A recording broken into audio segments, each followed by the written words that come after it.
Part 2, Part 3, and Part 4. Now look at Part 1. Part 1. You will hear Kevin Brown asking for information about renting an apartment through an agency. First, you have some time to look at questions 1 to 5.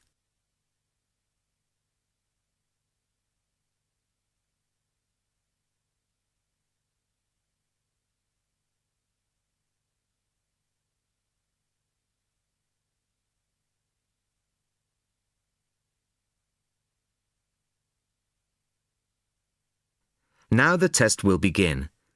You should answer the questions as you listen, as you will not hear the recording a second time.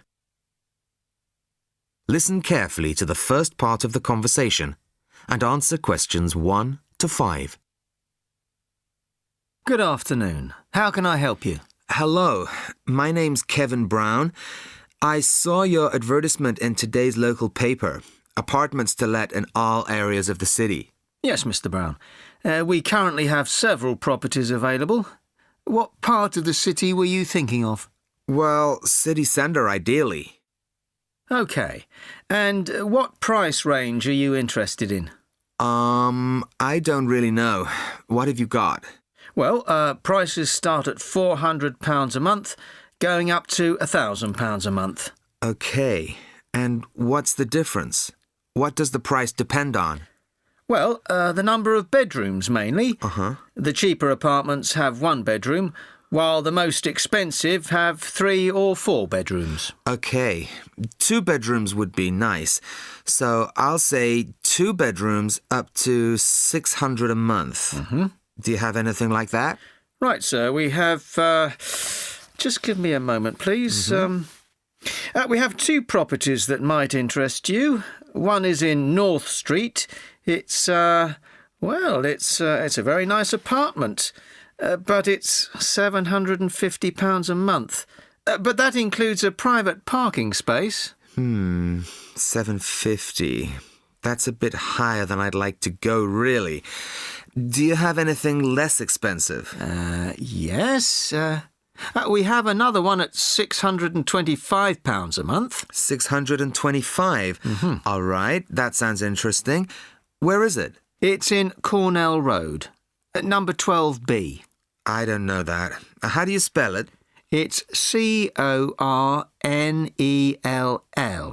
It's near the park. I've never heard of it, but I'm sure I'll be able to find it on a map.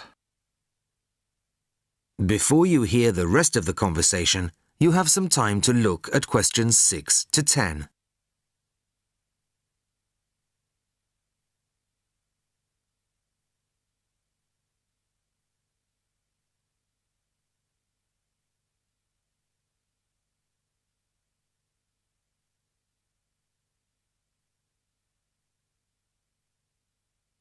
Now listen and answer questions 6 to 10. So, would you like to see the apartment, sir? Yes, I would. I'd like to rent somewhere fairly soon. Would tomorrow be possible? Sorry, I'm afraid nobody is available all day tomorrow. It's quite a busy time of year for us. I see. But if you're free later today, you could see it at 5:15. Sure, no problem. I could manage that. OK. So that'll be 5:15 with my colleague Jason. He'll meet you at the apartment. That's fine. And one more thing. What do I need to provide to rent an apartment with you? What documents, that kind of thing? Yes, of course. Do you have a job? Yes, I work in a travel agency. Well, a reference letter from your employer, saying you work for them, and a deposit, which is 1 month's rent plus a fee of £60. What's that for? It's an administration fee to cover the cost of preparing the contract. OK. And one last thing. When would this apartment be available? It's empty now, so you could move in as soon as the contract was signed. That's great. Thanks very much indeed. Bye. Goodbye, Mr. Brown.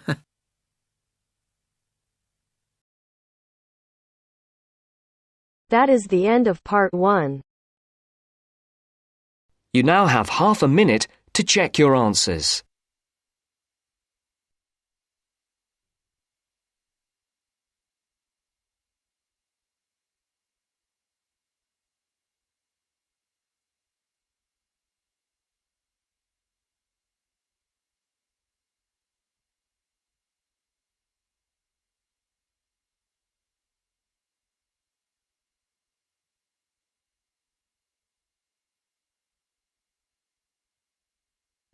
Now turns to Part 2. Part 2. You will hear a conversation between a senior librarian and a woman interested in working at the library. First, you have some time to look at questions 11 to 17.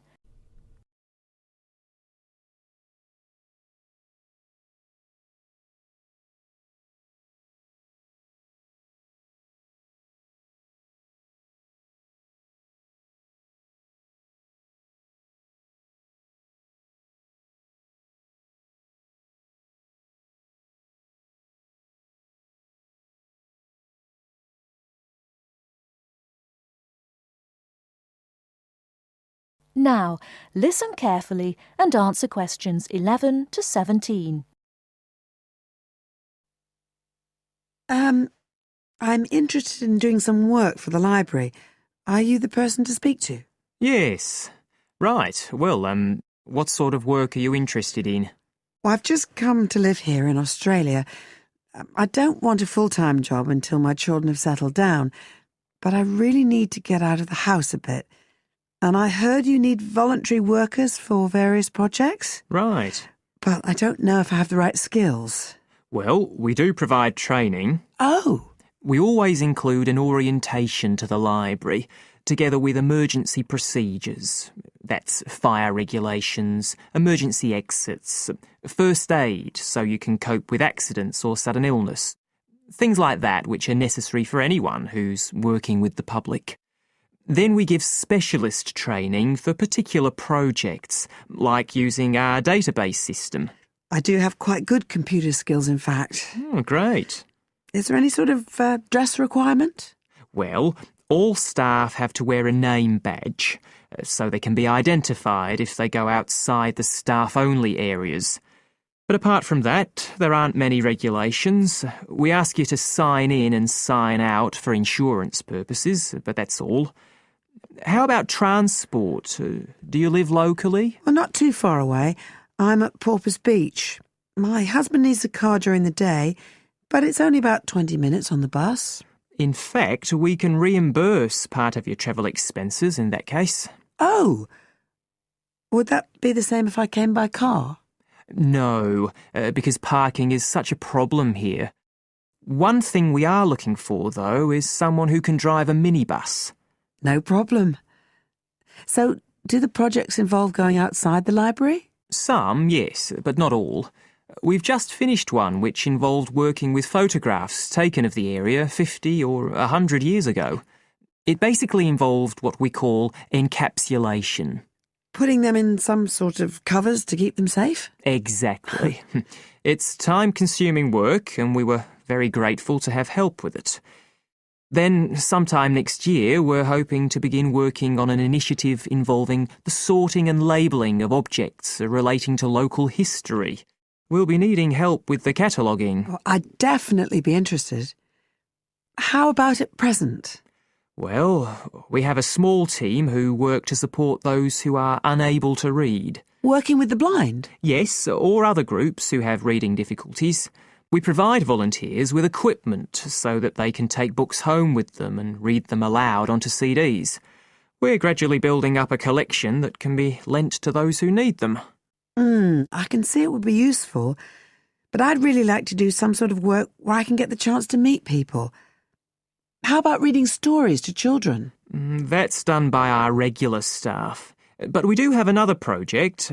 It's a very long-established scheme which involves helping those who are unable to have direct access to the library. Oh, I noticed someone with a trolley of books when I was at the hospital last week. That sort of thing. That would have been one of ours, yes. It's one of our most popular services.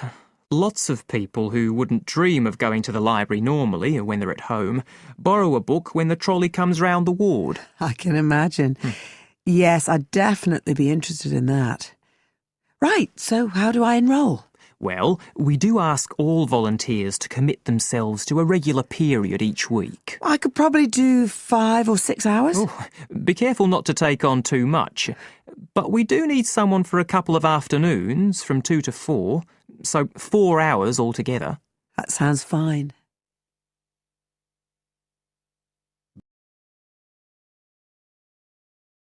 Before you hear the rest of the talk, you have some time to look at questions 18 to 20.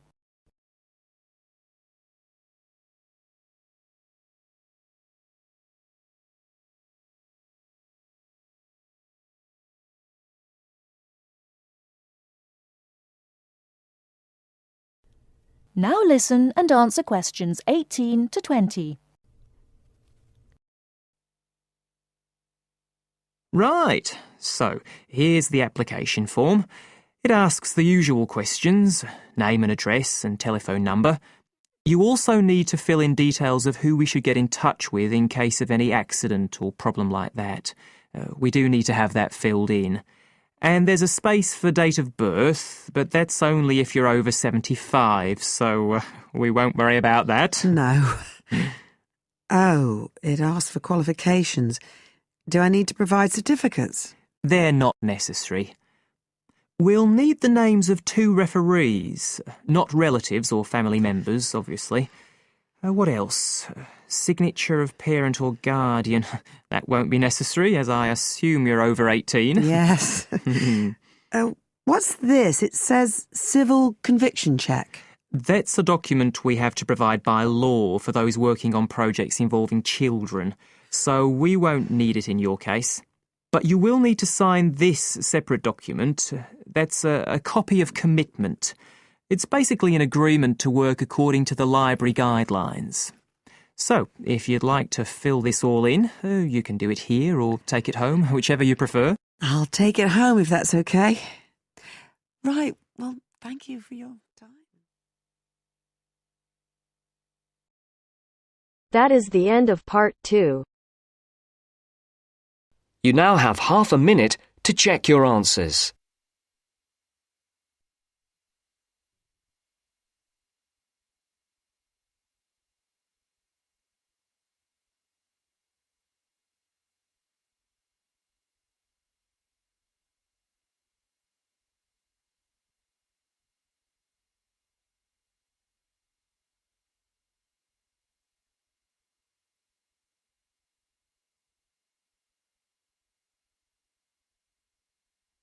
Now turns to part 3. Part 3. John has applied to train as a teacher and is being interviewed. In this stage of the interviewer will discuss John's previous studies and work experiences. First, you have some time to look at questions 21 to 25.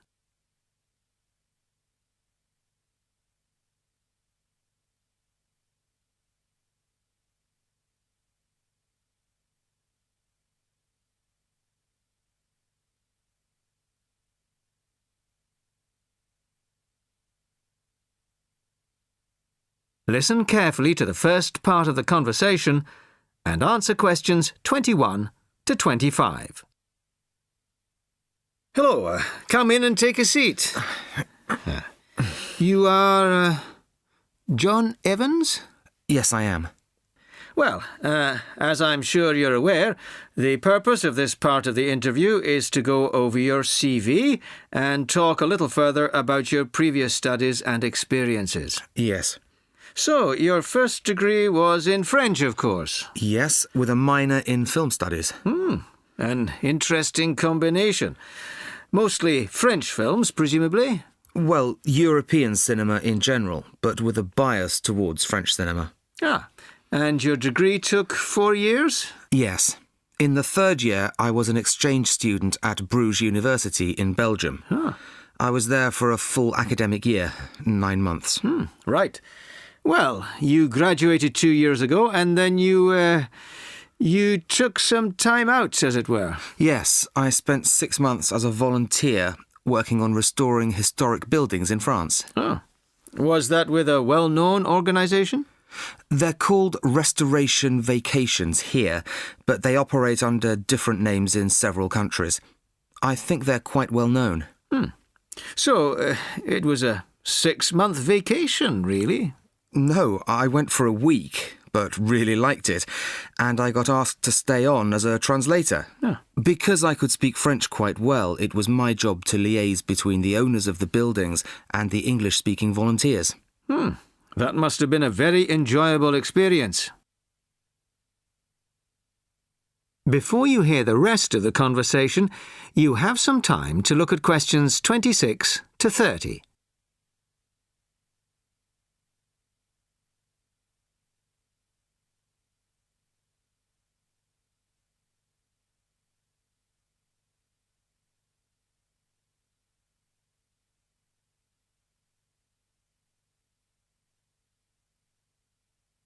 Now listen and answer questions 26 to 30. Well, it was certainly a very enjoyable experience to begin with, but after the first 3 months or so, I actually got a bit bored. I was talking about the same things every day: bricks, cement, window frames, that kind of thing. It wasn't really stretching my French. Also, I wasn't getting paid, just free accommodation and food, plus some pocket money. Oh, I see. So then you started working for a bank in Paris, BCFC, I think. Yes. Were you doing entirely translating again? Well, translating was the major part of it, mostly from English into French this time. Official documents, letters, that kind of thing. Much more challenging. But I was also in charge of coordinating the translation work going on in the bank's offices in Switzerland, Belgium, and other parts of France. Oh. What did that involve? It was simple, really. I just had to keep track of what had been translated in each office, to save wasting time having the same document translated twice in different offices. So, you stayed there for a year and a half, and then you left. Why was that? Simple, to apply for this course. I see. Why give up a secure job in Paris to train as a teacher here?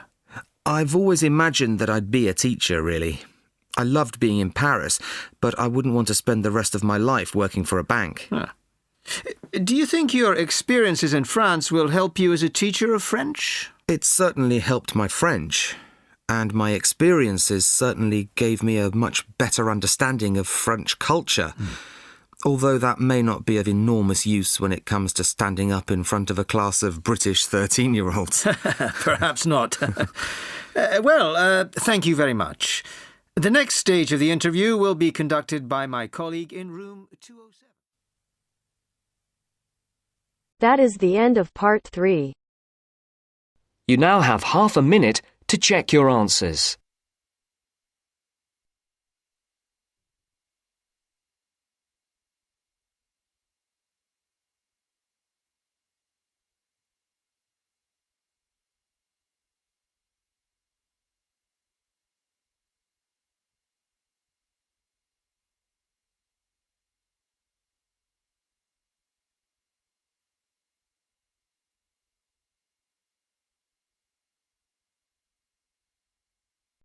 Now turns to part 4. Part 4. You'll hear a talk on the subject of the urban landscape.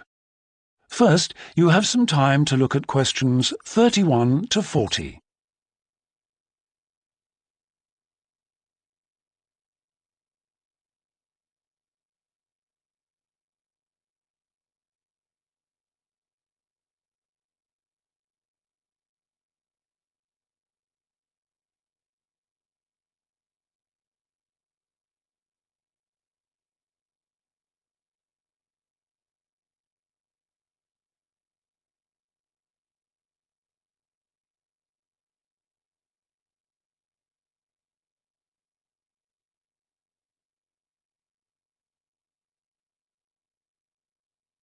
Now listen carefully and answer questions 31 to 40. Good day, ladies and gentlemen. I have been asked today to talk to you about the urban landscape. There are two major areas that I will focus on in my talk: how vegetation can have a significant effect on urban climate, and how we can better plan our cities using trees to provide a more comfortable environment for us to live in. Trees can have a significant impact on our cities. They can make a city as a whole a bit less windy, or a bit more windy if that's what you want. They can make it a bit cooler if it's a hot summer day in an Australian city, or they can make it a bit more humid if it's a dry inland city. On the local scale, that is in particular areas within the city, trees can make the local area more shady, cooler, more humid and much less windy. In fact, trees, and planting of various kinds, can be used to make city streets actually less dangerous in particular areas. How do trees do all that, you ask? Well, the main difference between a tree and a building is a tree has got an internal mechanism to keep the temperature regulated. It evaporates water through its leaves, and that means that the temperature of the leaves is never very far from our own body temperature. The temperature of a building surface on a hot sunny day can easily be 20 degrees more than our temperature. Trees, on the other hand, remain cooler than buildings because they sweat. This means that they can humidify the air and cool it, a property which can be exploited to improve the local climate.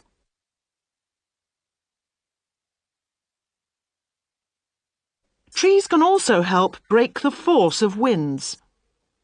The reason that high buildings make it windier at ground level is that as the wind goes higher and higher, it goes faster and faster. When the wind hits the building, it has to go somewhere. Some of it goes over the top, and some goes around the sides of the building, forcing those high-level winds down to ground level. That doesn't happen when you have trees. Trees filter the wind and considerably reduce it, preventing those very large, strong gusts that you so often find around tall buildings. Another problem in built-up areas is that traffic noise is intensified by tall buildings. By planting a belt of trees at the side of the road, you can make things a little quieter, but much of the vehicle noise still goes through the trees. Trees can also help reduce the amount of noise in the surroundings, although the effect is not as large as people like to think. Low-frequency noise in particular just goes through the trees as though they aren't there. Although trees can significantly improve the local climate, they do, however, take up a lot of space. There are root systems to consider, and branches blocking windows and so on. It may therefore be difficult to fit trees into the local landscape. There is not a great deal you can do if you have what we call a street canyon, a whole set of high-rises enclosed in a narrow street. Trees need water to grow. They also need some sunlight to grow, and you need room to put them. If you have the chance of knocking buildings down and replacing them, then suddenly you can start looking at different ways to design the streets and to introduce tree planting. That is the end of part 4. You now have half a minute to check your answers.